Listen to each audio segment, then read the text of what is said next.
Hello everyone, we got some news regarding the potential ban on 80%, the redefinition of 80% frame or receivers when it comes to the ATF rulemaking.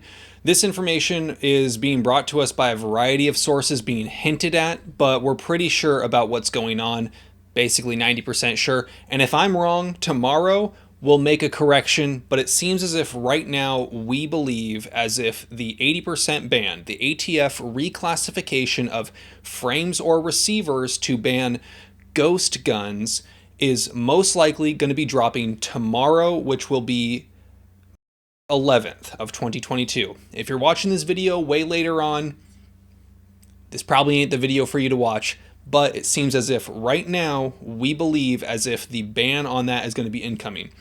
Now, if you currently are in possession of 80%, whether it's pistol frames, whether it's AR frames, whether it is a variety of other incomplete firearms or paperweights, depending on how you want to look at it, you could potentially be in a situation where you have to make some decisions, make some changes if you're an FFL. The details of it we don't know for sure, but to give you the gist of what the proposed rules looked like when the ATF initially presented this, where everyone could comment on it, the way the rules were worded in such a way that 80s are likely going to be a thing of the past.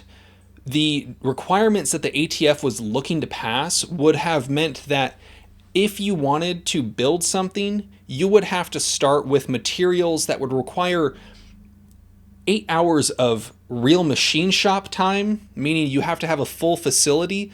This would essentially ban the home gunsmith from acquiring something like an 80% Arms Easy Jig and an 80%er. This is a 1911 frame, but most people are familiar with the 80% Arms and the Easy Jig, which allows you to mill 80% AR lowers.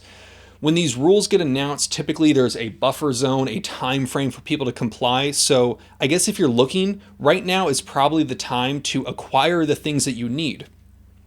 This sort of change in definition could leave a lot of FFLs in a weird position where they now have to put a serial number on something that isn't even a complete firearm, likely losing them a ton of money.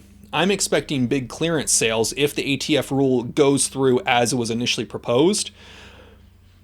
It's kind of all up in the air right now. We should have more information tomorrow for 11, keep in mind. Now, something to know. If you are wondering what this DD means, is he talking about double Ds? No, we're talking about Defense Distributed.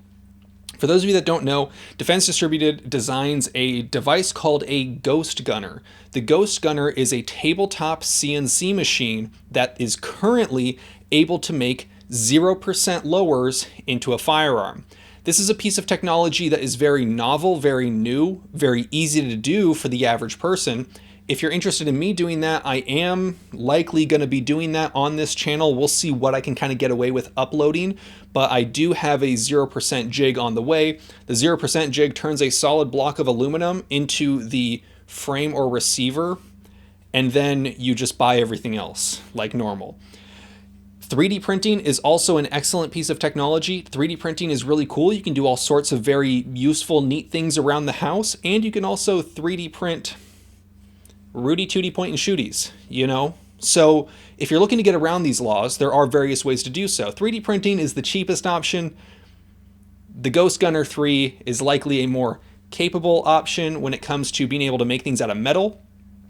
Different strokes, different folks. This is not sponsored by DD in any way, but they did send me a Ghost Gunner 3, and I plan on doing a whole lot of stuff with that within the confines of California law and obeying all the laws because I'm a good boy, So if you're interested in more information, hopefully I will have more information for you tomorrow. I will have links posted up on the community tab. If I don't have time to make videos about it, we'll just see how it goes. It might be more to break down than I can typically do in a typical video, so we might have to do a little bit more time reading through this kind of stuff.